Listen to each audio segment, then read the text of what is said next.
It's not working. I'm about to do something I promised myself I would never do, and that is to lose my cool, to allow myself to do a free consciousness stream of anger. I've done it with almost every emotion, but because I fear anger and I'm afraid of my own anger, I try to suppress it, to repress it at all times. And rarely do I ever let it out. And if I do, I'm usually completely alone. And if anyone has ever been around when I've let it out, I tend to not know that person anymore because they're afraid of me. I wouldn't hurt anybody unless they were threatening somebody, within my world, but I do yell and get angry. So this is kind of my warning for you that that's what I'm about to let happen. You see, I'll start from the beginning. I woke up today and I was angry. I didn't know why, I just felt angry. My body felt angry, I felt angry. My brain was angry. And then I immediately remembered what day it was. I didn't look at my phone, I didn't hop online. I just simply remembered that it was Martin Luther King's birthday. And I cried. I got very emotional. And I cried. And it hit me. I've always thought that I understood and respected what Martin Luther King has done for this country. But I think I was looking at it through the rest of the world's eyes and not my own until today. And while searching within myself and thinking about things like Selma and just so many things that have happened, and lynchings and people flaunting the rebel flag even today and the disrespect that comes with that, and I was thinking about all of that. And I was overpowered with emotion. So I then immediately realized that the reason it was so potent to me this day, and not any other day in the past that I'd always thought that I understood, what made this day special is the person who's in office as the President of the United States of America. There's a man in office that I can't help but to every day wonder if this is all just a huge sham, a conspiracy, or deliberate, or he's trying every day as hard as he can to get impeached to see how far it can be pushed, or is he just ruining everything so miserably so pathetically destructive to the presidency and what it stands for, that it won't matter who we put in office next, that it won't matter how diabolic of a politician this Republican's going to be, we're going to think that that's okay in comparison? Is that what's up? Or is it simply that it's that bad to have a woman in office that we would just have this clown, a reality TV WWF scumbag who wants to put to death the largest animals that have ever existed on this planet, whales? The guy wants to allow you to throw a harpoon into a whale's head, the largest animal on the planet. Kill him. There's not very many left, so just kill the last batch of them. Who cares? He wants you to be able to take a rhino's horn and saw it off. He wants you to be able to fucking take an elephant and cut off its trunk, its feet, and its tusks, and it just so you can fucking sell it for money. There aren't very many left on the planet, you fucking dumbass. You ugly, orange-skinned, bird, pathetic, freaking goofy-ass hair-looking scumbag. I mean, what are you thinking, dude? Why? Why would you do this? Vegans, what the fuck are you doing right now? You're sitting on your asses whining and complaining about chickens, pigs, and cows. Animals raised right here in the United States of America on an American farmer's land who's trying to survive and make a living, and you're gonna give them fucking shit because of your dietary choices? Fuck you! Fuck you! Stand by your farmer. Don't eat his meat, but stand by him. Don't show photographs of fucking assholes on farms doing cruel shit that you got from Peter Patapuda. Come on now, that ain't fair. It's an American farmer, he's an American. Get the fuck out of here if you don't like that idea. Let him grow his pigs, chickens, and whatever else he wants to. Come on. These animals are raised specifically for human consumption. They're not anywhere else on the planet other than for human uses. And you're gonna judge this guy? Nobody says you can't just eat what you want to eat. Yeah, you have the right to pull a fucking plant out of the ground, shake it, beat the fuck out of it, tear its leaves and shit off and eat it. If that's your choice, that's your choice. But don't judge me for wanting to grow a chicken on my property and then feel guilty about plucking it and killing it and eating it, but while eating it, not feeling guilty. If I want to be part of the earth again, I can go out in my own backyard and take a big crap. And then that chicken goes back into the earth. And then the chickens come up and eat it. And the whole process goes all over again because I eat the chicken. I love eggs for breakfast. I love going out and plucking my own eggs for breakfast. I love that. So what right do you have to tell me that I can't do it? Why? Because we got a president that's a fucking clown and it's got all of us fighting with one another.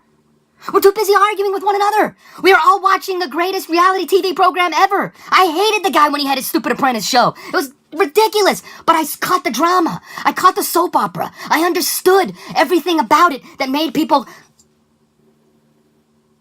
want to watch it. And those same people are doing that again right now. All this presidency is a giant reality TV show, and the ratings are finally starting to drop.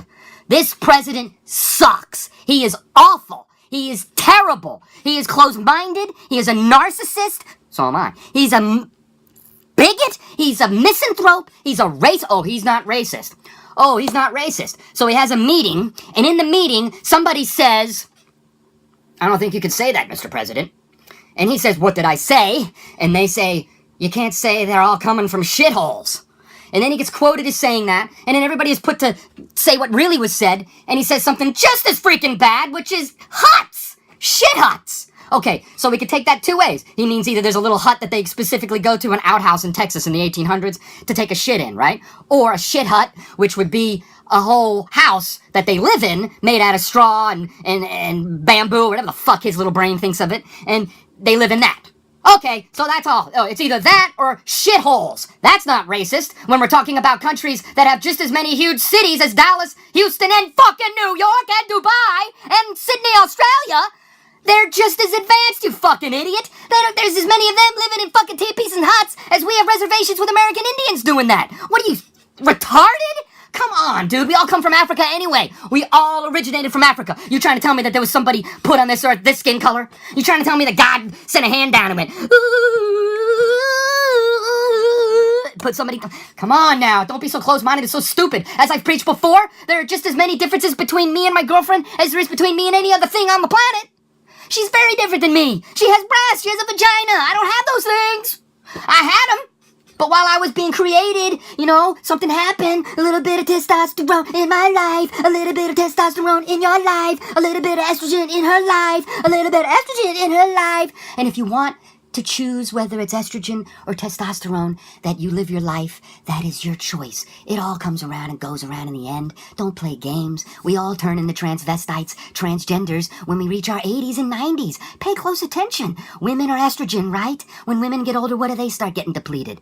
Estrogen. What are they told to stop consuming? Estrogen. It can increase cancer in a woman as she gets older, right? So they need less estrogen, which makes them what? Less feminine, which makes them what? Have now more concentration of testosterone. When before they had more estrogen, now they have more testosterone. Okay? Now that they have more testosterone, that means they're going to be a little more aggressive with who? With you, the dude. The dude who had lots of testosterone no longer has all of that testosterone. And that testosterone starts to go away. And once that testosterone starts going away, the guy's only left with what? He's left with nothing but estrogen. And with that estrogen, what's he going to do? He's going to be all, ooh. He's going to be all, oh, baby. He's going to be all, yes, ma'am. He's going to be, can I go to the grocery store and get you some more ripe bananas? That's what's going to happen.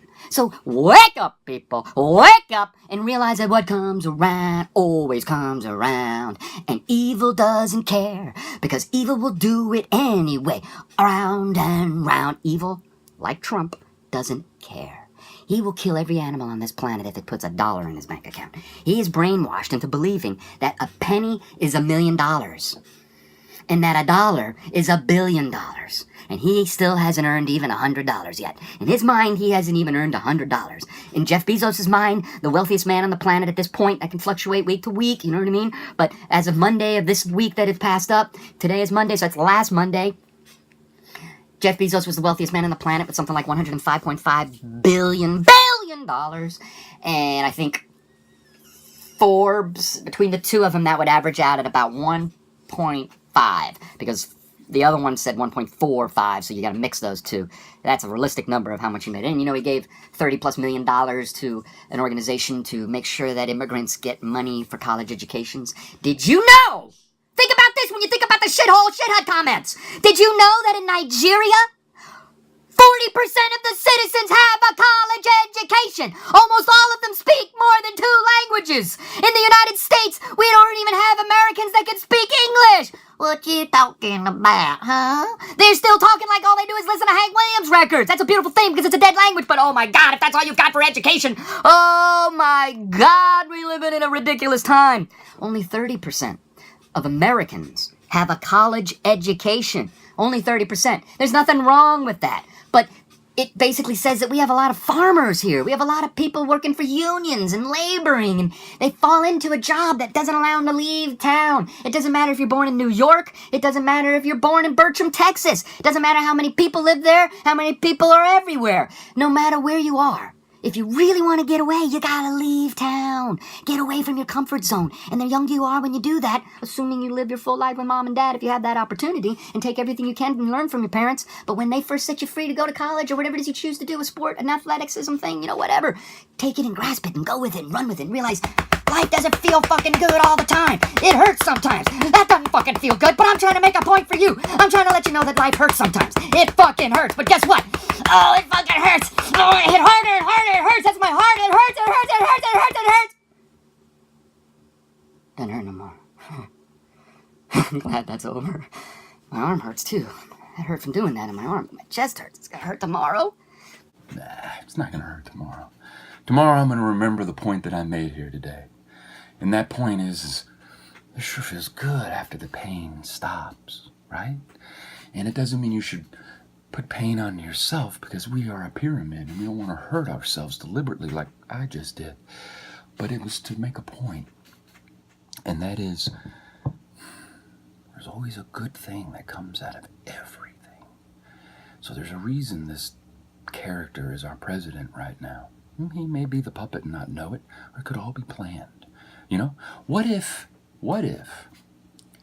Obama, now anything that's going to go good is the result of things that Obama has done. I hope you realize that, right? Things take time. When you order something in the mail from Amazon, unless you pay top dollar, it's going to take some time. The underpaid post office is going to make sure you get it eventually, but it could take some time, right? And if you order something from one of these apps like Wish or something that, it comes from China, it's going to take some time. You may get it in 8 weeks. You may get it in a month, but you'll get it. It takes time. And the same thing happens when a president makes executive decisions that are life-changing. They take time. What if he said, okay, well,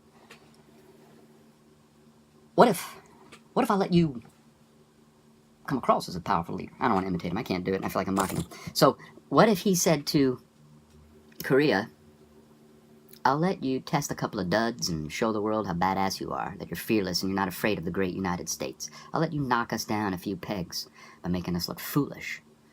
But in the end, you gotta start talking to us. You gotta start communicating with South Korea. You gotta start communicating with the rest of Asia. You gotta start working with Russia. You gotta start working with the United States. Not in a backhanded way, but in a respectable, straightforward man-to-man way. Welcome to the big league, son. Welcome to the big league. And for you to do all that for us, we'll let the press dominate that you're one badass dude that should not be messed with. How's that?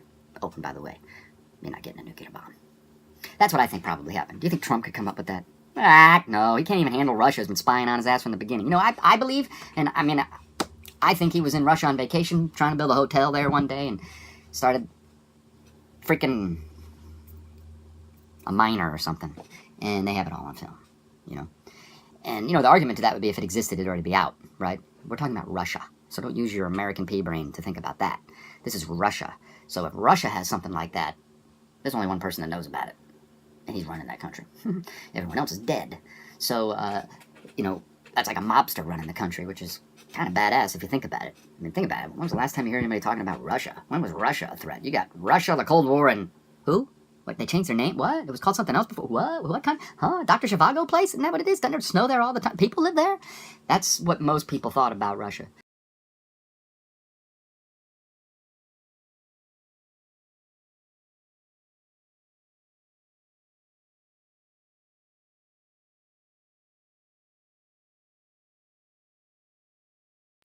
That was pretty funny. They say you never laugh at anything else you say yourself. I like that. That was funny. Okay, I lost my point. I'm going to get sidetracked.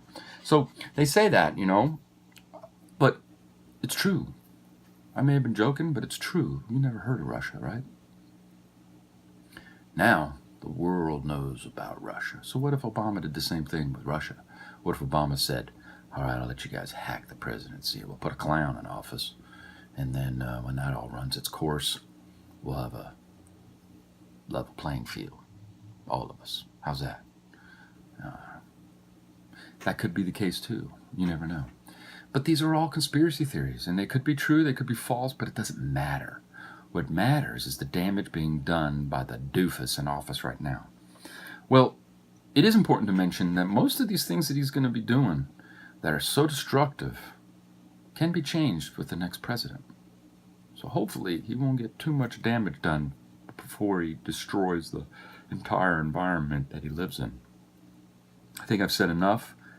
You could tell my adrenaline's wearing off. That was actually an experiment, so it's not as much about what I said. It's more about that I was really pumped up on adrenaline, angry, and it took some time to get everything together to film this, but that anger was already working its way out. And I just want to thank you for watching.